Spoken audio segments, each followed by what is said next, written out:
Hello my dear friends, my name is Sanne and welcome back to another video. It's a few days after the last year ended, but I still wanted to do a little overview of 2023 and every single book that I read last year. I'm sorry if my voice is very all over the place. I know. I just woke up like this. Yeah, I haven't done a book overview video yet, so I really wanted to do that right now. So today we're just gonna sit down and talk about every single book that I read in 2023, which is a total of 41 books. I'm not going to talk about all of them right now because I did do a part 1 like halfway through the year, like the first 16 books I think.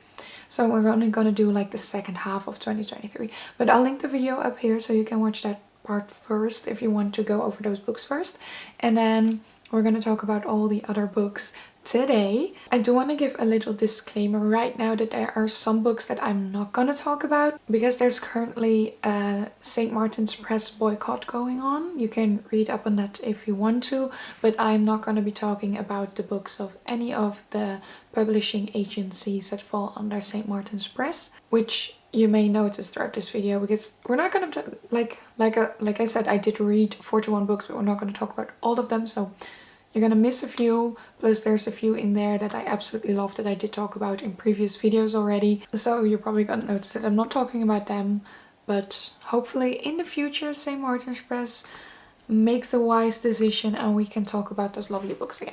But for now we're going to talk about all the other books that I read this year, so let's quickly get into it. And as usual, I'm gonna do it in chronological order, so literally just order that I read them in, because for me that's the most logical way and I won't forget any of them. So I'm gonna start where I left off in the summer. First book that I read in the summer was Bewilderment by Richard Powers. As you can see, this is also the first and only book that I have ever annotated. So fun. This book is about an environmental scientist who lives with his son, and his wife passed away a little while ago, and his wife did a lot of activism because we're kind of in a similar world as we're in ourselves, but with a lot more drastic changes to the environment and a lot more like drastic political environment as well. It just talks about this man, the scientist, dealing with how to raise his child in a world where basically the entire world is dying. The son just has an extreme love for the planet and he really wants to do activism as well, even though he's only like 8 or something. I'm not even sure anymore. 9. He's 9. Yeah, I thought it was a good book. I enjoyed it. These are mostly just quotes that I enjoy. I don't annotate like scenes or something usually. These are mostly just quotes that I really liked. So I did really like the writing style of this book. I gave this a 4 stars. It was good. I enjoyed it. It was a bit depressing. The ending was quite sad, but I liked it. So, but if you're really worried about like the planet dying, it might put you down into a bit of a bad mood maybe. So do keep that in mind. And as always, I also recommend to always look up trigger warnings if you are worried about any of that, since there are some really dark topics in this book as well. And I don't want anyone feeling awful. So do keep that in mind. Next book that I read is Normal People by Sally Rooney. This is the Dutch version, if you can't tell. I found this at the local thrift store and I decided why not pick it up because I've heard so many good things about it. This is about 2 teenagers who sort of go into a relationship together and then they grow up and they like break apart and they meet each other at a later point in their college time again, and then they get together again, break apart again. It's really about their struggles growing up and like especially their struggles in young adult relationships basically. I don't know, I must say that I know that at the time I read this I did enjoy it. I'm not the biggest fan of Sally Rooney's writing style. It's a very specific writing style. She also doesn't use like quotation marks when people are talking. So sometimes it's really weird to read and I had to read over things multiple times to understand what was going on. I think the thing about this book that people like is that the characters are very regular. Like they're not really likable, they're not perfect characters, they have a lot of things going wrong in their lives, they also make a lot of wrong choices, but they reflect like normal people is what people basically think. So but that also for me made that the characters not very likable and I couldn't really relate to them or like feel with them. So I think this book made way less of an impact on me than it did on other people. But that is just personal preference probably. So I did give this 4 stars at the time. I think I would give it like a 3.5 stars now if I look back on it. Also because I can barely remember a single thing that happened in this book. So it really did not make an impact on me at all, which is not that good. So I think I'd give it 3.5 stars right now. Then next up I read Daisy Jones and the Six by Taylor Jenkins Reid, which is about Daisy Jones, a girl in like the 70s who wants to become a singer, and she ends up collaborating with the band The Six, which is a 70s rock band, and it's just basically about all the turmoil and inter-band relationships basically and everything that happened. And it's written in like a documentary style, like as if we're 30 years later and someone is making a documentary about this band and they're interviewing the characters and such. And I really liked that idea. Like I could just see the documentary shaping in front of my eyes while I was reading it. I really liked the way this book was written. It was fun, it was quick, fast, so much happened, emotional turmoil. I really liked it. I did. So I think I gave it 4 stars. I also watched the Amazon show later in the year, which did bring back a lot of the memories from the book, and then I was like, wait, yeah, no, I really love this book. There was so much going on. The Amazon show is also great. I like it. Good book. I liked it. The next we have If We Break Up by Cheyenne Young, which I think I read on Kindle. I have to find my phone. I probably made some notes, so I'm gonna check because I do not remember a single part about this book. I gave it 3 stars, but honestly, I have no idea what this was about. Okay, I remember. This girl has been dating this boy for like years. They grew up together and they've always been together and everyone is like, oh my god, they're the perfect couple, you know? And then she's like, well, I'm not sure because everything is so comfortable and regular. And also both of their parents, like they grew up together because their parents are all partners in a business. And the parents have basically been raising them together and they're dating and the parents expect them to take over the business together. But she's like, I don't know if I want that, and I'm also not sure if I really love this boy or if it's just comfortable, you know? So she reads a paper, like a scientific paper that says you will only find your soulmate after dating 5 different people. So she suggests that they take a break and they both date 5 people and then come back and reflect. And he ends up dating a lot of people. She's not too sure about it, but she meets one guy and then it's just basically that she go back to her high school or like her childhood sweetheart, or does she go with this new guy? But also there's like an enemies to lovers, like a rivals, like maybe academic rivals to lovers, I would say.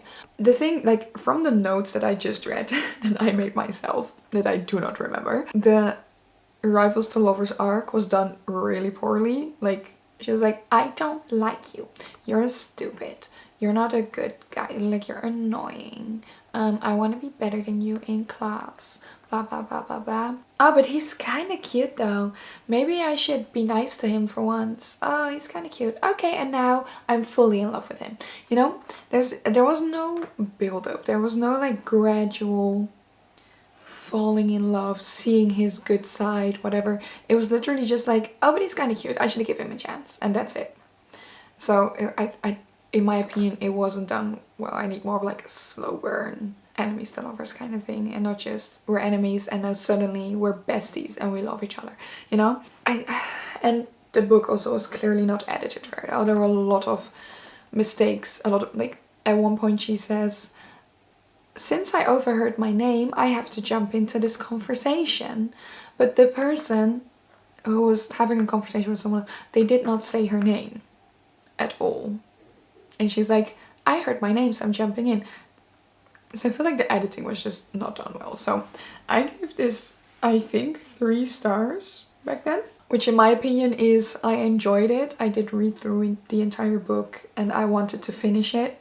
But there were just a lot of things wrong with it and a lot of things that I didn't like. That's my 3-star rating. But I still enjoyed the overall vibes, basically. And I do remember just reading through it quite quickly and I finished it. So, because I wanted to know what happened. But I do think there was a lot wrong with this book that I did not like. So, 3 stars. And then we have A Kingdom of Stars and Shadows by Holly Renee, which is also on Kindle. Don't really remember. Oh yeah, I remember.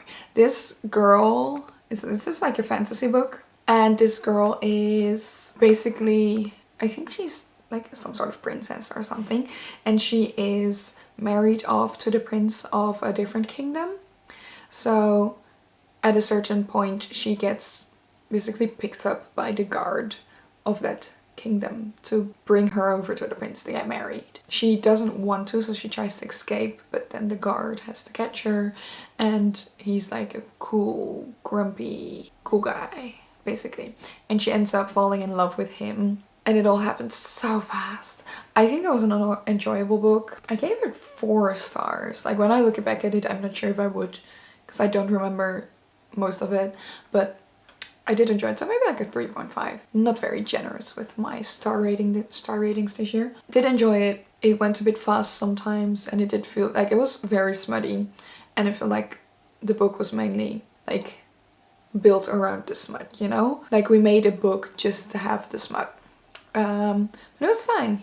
I enjoyed it. 3.5 stars for A Kingdom of Stars and Shadows. Next, I read Bunny by Mona Awad, which I gave 4 stars. And this is about a girl in, it's like, in my brain it's like dark academia because we're in an academic setting.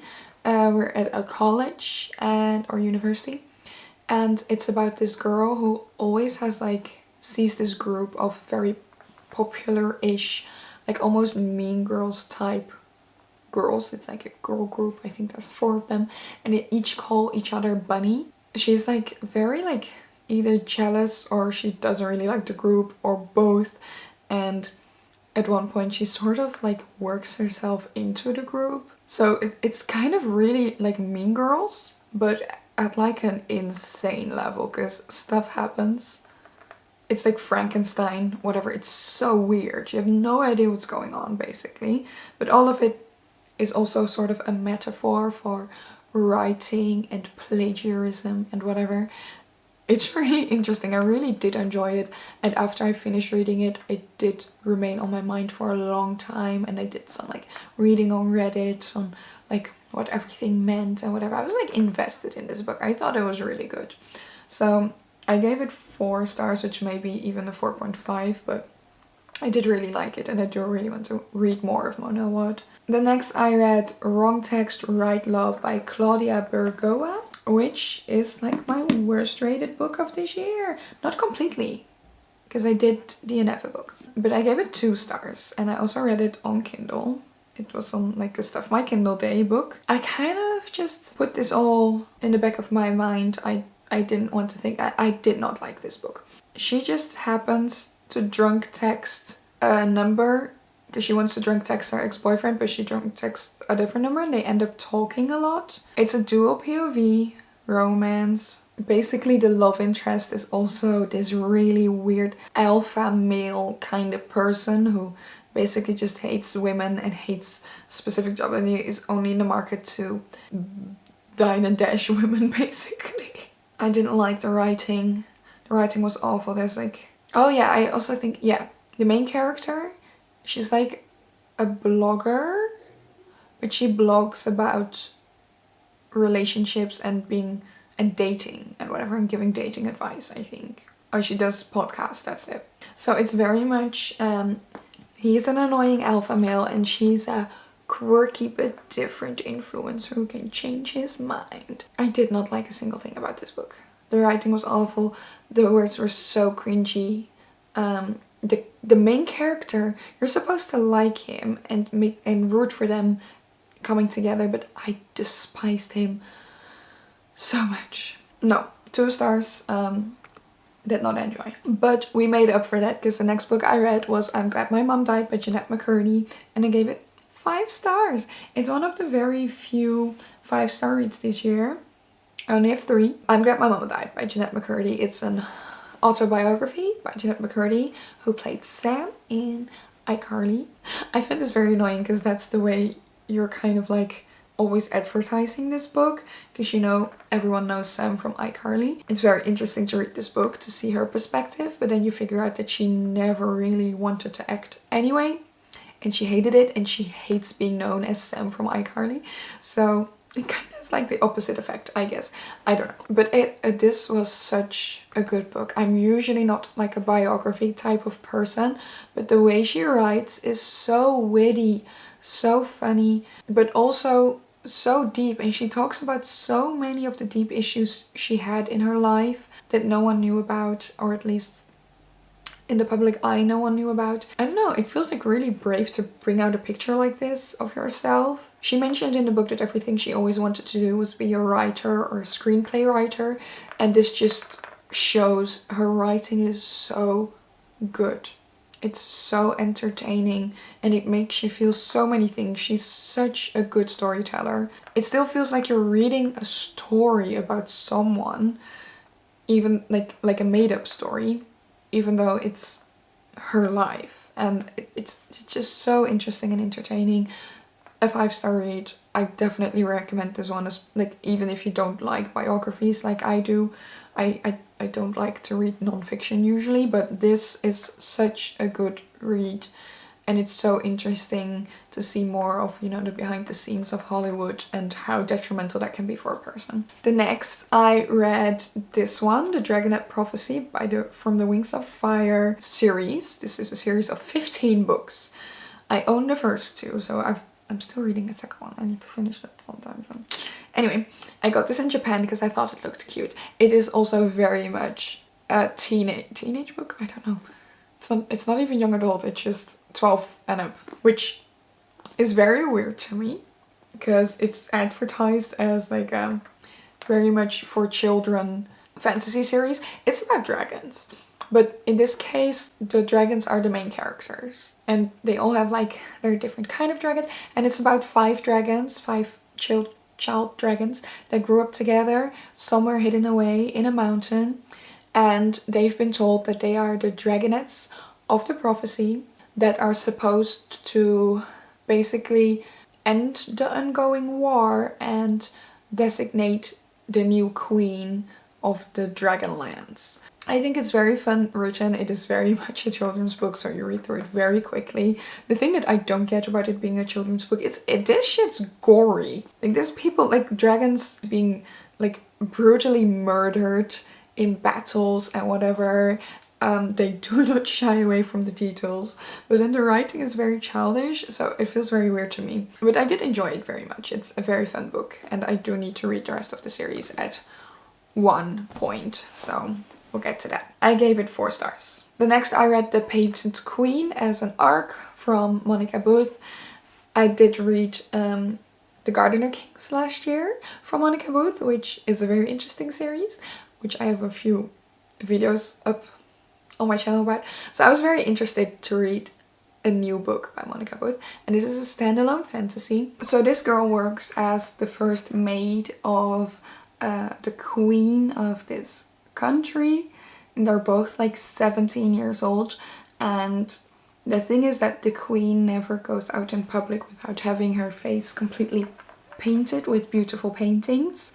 So no one really knows exactly what the queen looks like. And this maid was basically chosen by the main guard as a stunt double for the queen. So in more dangerous situations, she would pose as the queen with the paintings on her face and no one would know. And the book starts off with one of the situations. She performs as the queen at a speech, but there's a lot of turmoil in the country and there's a terroristic attack, and she ends up being saved, but she notices that the queen, who was also there but then posing as her, you know, as one of the maids, as one of the between the guards, she dies, and the one guard who made up this entire plan and chose her as a double also died. So basically she is the only one in the entire kingdom who knows that she is not the actual queen, but everyone thinks she is. And there's so much terrorism going on. There's like 3 different peoples in this country, and they are all basically almost at war with each other. And then there's also the threat of a war from a different country who end up being at their shore, and the queen was also destined to marry to one of their allies, like one of the sons of one of their allies, and now she has to go do that, and she has to keep pretending she's the queen. And I think it was a very good book. I liked it way better than The Garden of Kings as well. The writing style, Monica Blue's writing style is very enjoyable. It reads very quickly. I like it a lot. And this book had just a lot of political intrigue, but it also talked a lot about identity and figuring out who you are. And yeah, there's a lot of inner turmoil for the main character, and it's very interesting. I liked it a lot. I gave it 4 stars. I would definitely recommend if you just need a quick to read standalone fantasy. I thought it was very interesting. A lot happens. There's a romance in it as well, but that definitely is not like the main plot of the book, which I also really enjoyed. I really enjoyed the political intrigue of the book and everything that happened. So yeah, I recommend that one. Then next I read A Dowry of Blood by S.T. Gibson, which is about Dracula, which is a book. It's like a dark Gothic style book about Dracula's brides, the 3 brides that he chose throughout his life basically, and about his relationship with those brides. And it turns out he is a very, very abusive man, and it's about the brides, how they deal with it. And it's written from the point of view from the first bride, who writes this as a letter to him basically. And I thought it was so good. It was so good, the way it was written, the subtlety, like you have to read through the lines at certain points, and it was done so well, and you feel for these people so much, and you're so connected to these characters. I thought it was great. I loved it so much, and I like how different all of the main characters were, how they each had their very, very own personality. I thought it was great. I gave it 4 stars. Maybe I gave it 4.5 stars, but I gave it 4 stars. And then I also immediately read An Encore of Roses by S.T. Gibson, which is the short story that she wrote afterwards, which is just like 1 or 2 chapters, very short, but it's basically like a few years into the future after what happened in A Dowry of Blood. And I think it was just a really nice little addition to see these people together and their relationships and the love they have for each other. So it's very nice. It's a very nice addition, I think. The next we're going into a bit of manga, because I did end up reading some Junji Ito books throughout October. I felt it was like really easy to read in between breaks at work. So I read a few. First I read Iusumaki, which is about a town that is obsessed with spirals, and loads of weird gory stuff starts happening because of the town's obsession with the spirals. And that's it. And it's so good. It's so intriguing. So many different things happen. Each chapter feels like its own short story, but they're all interconnected and so weird. The things that this man makes up is just wild to me. It was just so good, so intriguing. I kept thinking about it for days and years and weeks basically. I've still been thinking about it every time I see a spiral. I think about it. It's such a good book. I gave it 5 stars. It's amazing. Then I also read Shiver by Junji Ito, which is just a collection of short stories, which did have a few that I really, really liked. Like My Honored Ancestors, which was really creepy. Yeah, there's just a few good stories in there as well, and everything is just very basically. But I really enjoyed it. I read it throughout October. It was the perfect vibes for spooky season.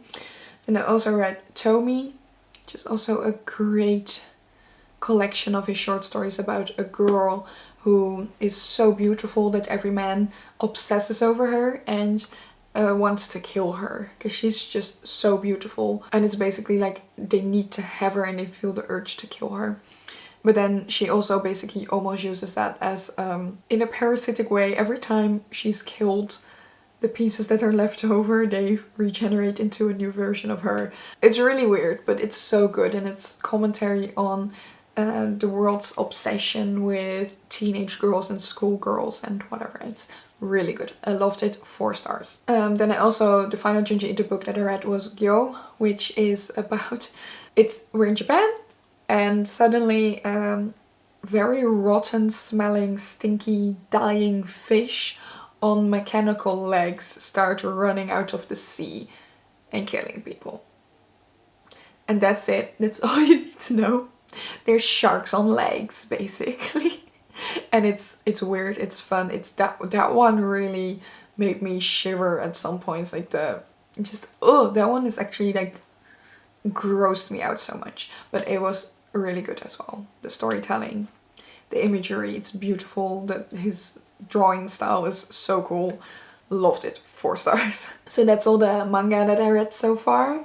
And then I read Ninth House by Lee Bardugo, which I read in October as well, which I thought Dark Academia would be very good for October, November. I must say I did not like this book as much as I thought I would. I heard so many good things and I love Dark Academia, the vibes.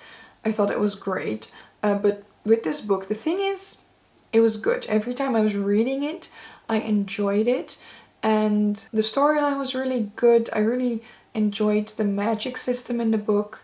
But the thing is, there were just really some dull points in the book that just did not entice me to read further at all. And every time that I stopped reading the book, I did not feel the urge to keep reading at all. That might also just be me in a reading slump, but I don't think so, because I've read so many books since. I don't feel like I've been in a reading slump, but I just did not want to pick up the book, even though when I'm reading it and there's like, we get to an interesting part, I read through it like crazy. I read like 100 pages, but then I find it really difficult to pick the book up again because it just did not entice me as much. So I think it was really good. I do really want to read part 2 still, but only... I did not explain what this book was about. This book is about a girl, Alex, who is recruited to Oxford, I think, like one of the big universities, because there's a secret society of magic peoples. It's basically like frat houses, but they have each have a different magic system, and they do like weird, almost like illegal magic stuff. And she can see ghosts, so she is basically recruited by the university to accompany these frat houses when they do their rituals to make sure that ghosts do not attack people, because she's the only one who can see them. It's very interesting. A murder happens. She wants to figure out what's going on with that, and then a lot of stuff happens. A lot of stuff. And I did really like the way the timeline switches, but at some point it was also very confusing. I don't know. I gave it 3.5 stars because it was good. I enjoyed it a lot. A lot of the details I enjoyed, but there was also a lot of things that made no sense to me, were just a bit too difficult. The timeline. I don't really like the main character that much, so I don't know, there were just a lot of things that made me like hesitant to give this 4 stars. So I gave it 3.5. And also in October I read My Sister the Serial Killer by Oyinkan Braithwaite. I hope I pronounced that right. A pretty short book. It's about a girl in, I think, Nigeria, a woman who works for this company, and she has a crush on her boss, I think. She works in a hospital, by the way.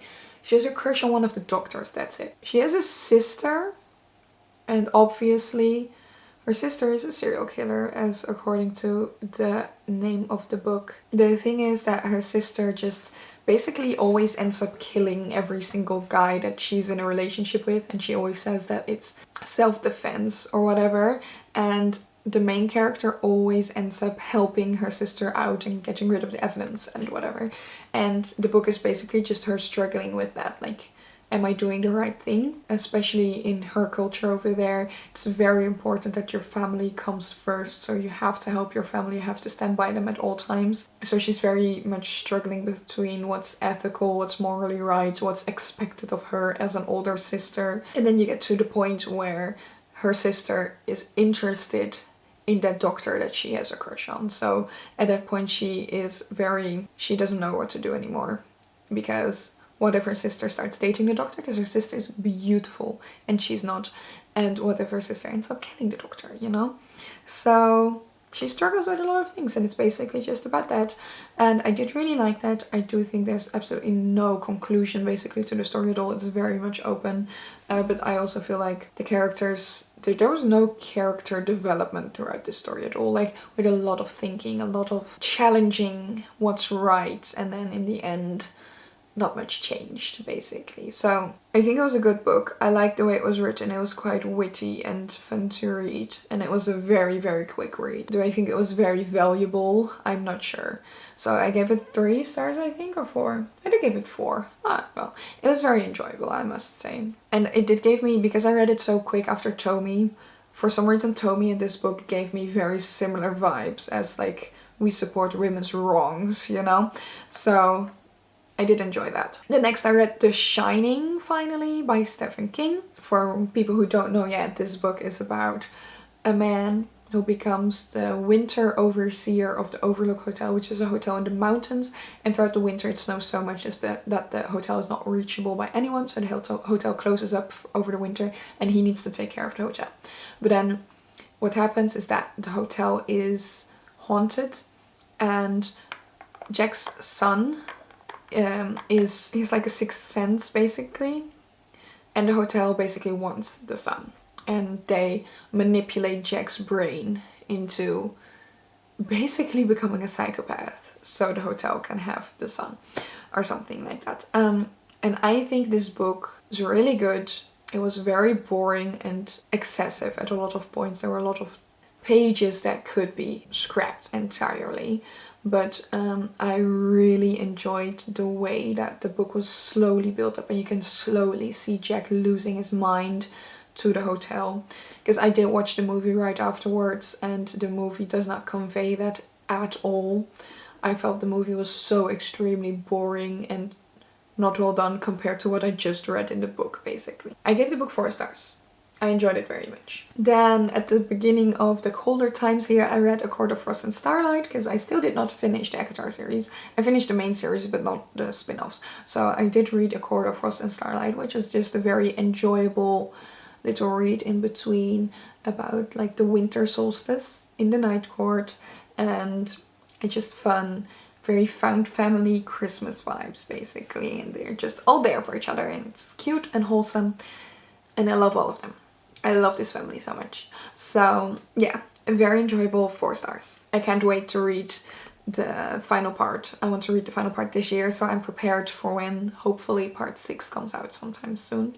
And then the last few weeks of this year I read 3 little wintry, Christmassy romances to get into the Christmas spirit basically. First I read Music to My Ears by Celine L.A. Simpson, which was a very enjoyable, it wasn't a Christmas read very much, but it started in winter and it had a wintry cover, so I just decided to read it, but I enjoyed it very much. This is about a girl who has like PTSD from a car crash, and she's like struggling a bit with going through her daily life, and then she runs into this nice looking guy with bright red hair, we vibe, in the convenience store, and she like develops a little crush on him because they have a like nice little conversation, but she doesn't have his number, she doesn't have his name or anything.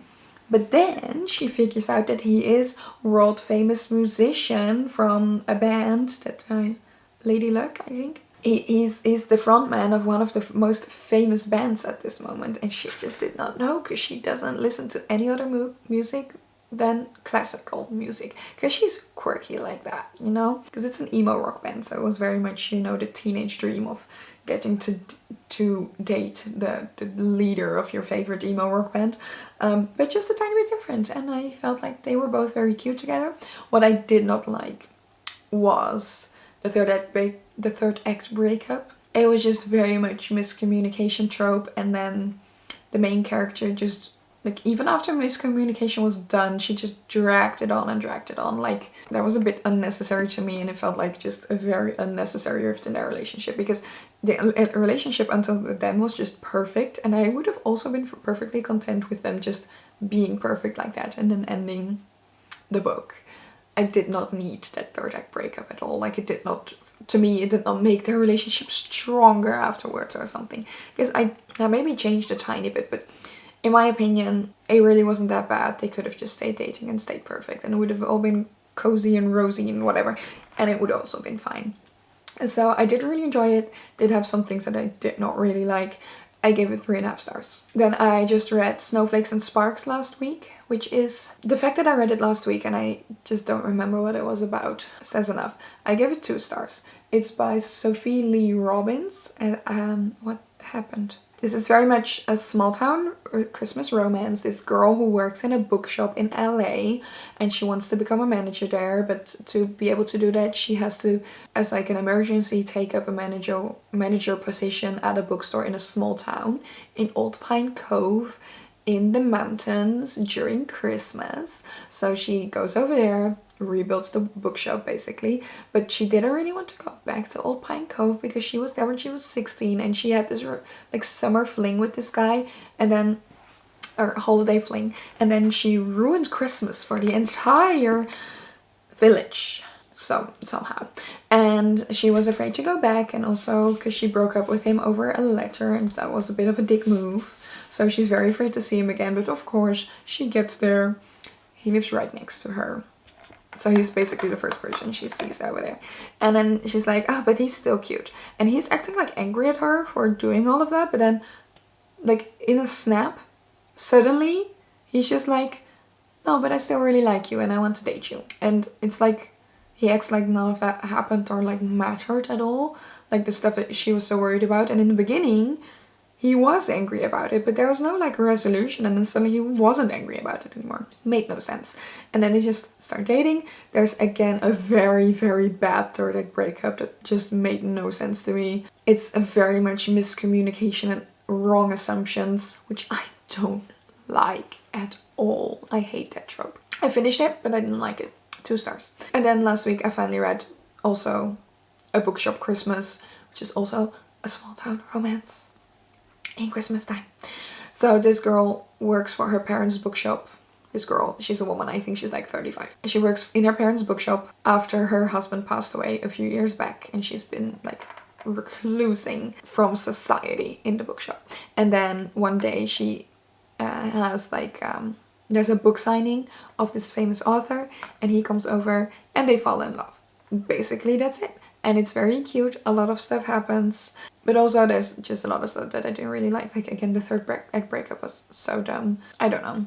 Maybe I'm just not much of a romance reader. Anyway, it was fine.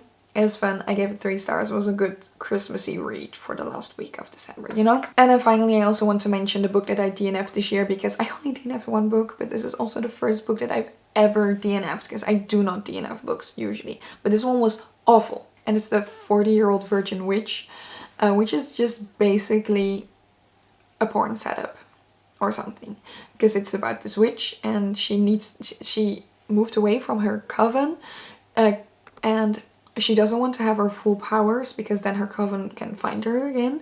But if she loses her virginity, then her full powers will come into play. So then her family can find her. So she's like, I need to stay a virgin. But then a werewolf and a vampire roll in, and they both think she's absolutely beautiful and wonderful, and they both want to have sex with her. And then she's like, but what am I supposed to do? Because I don't want to be, I want to remain a virgin my entire life, because I want my coven to find me. But also these men are hot. And that's it. And then I don't know what happens next, because I DNF'd it at like 20%. I just did not vibe with it. The language was awful. The writing was awful. I did not like it. And that's also by Ravenstorm. I did not mention it. So those were all the books that I read in 2023. Minus a few. But those were all the books. And I think overall, most of them were 4 stars. I think we did pretty good. I did a lot of reading. I did a lot of enjoyable reading. I love to continue in the next year. And I will see you soon with another, hopefully, reading vlog or something, because I want to be reading again soon. But yeah, that was the video. I hope you enjoyed. If you did, give this video a thumbs up, subscribe to my channel, want to see more from me, want to see even more from me. My Instagram is also linked down below, where I share makeup looks like this. And that's gonna be it for me today. I want to thank you for watching, and I'll see you next time. Toodles! Also, let me know what your favorite book of 2023 was. And maybe also your least favorite. I'd love to know. I'd love to chat. Let me know. Bye!